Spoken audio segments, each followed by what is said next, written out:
برای آموختن دین برای فرزندان چی توصیه می دهید؟ بله برادرای عزیز، برای فرزنداتون دین تعلیم دهید. پیامبر صلی الله علیه و سلم گفتند که وقتی که آنها 7 ساله میشن آنها رو به نماز امر کنید، آنها را به مسجد ها برید، تعلیم شریعت گیرند، تعلیم قرآن گیرند، احکام شریعت گیرند.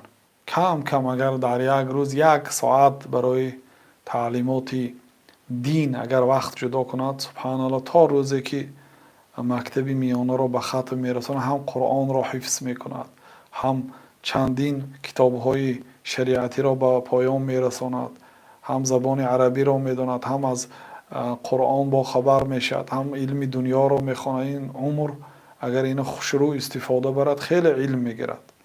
اگر مادامی که در کشور زندگی کنید که در آنجا علم نباشد، دیگر مجبور به طریق آنلاینی درس گیرن، استادها یابید، به استادها درس‌های سپرن، علم گیرن.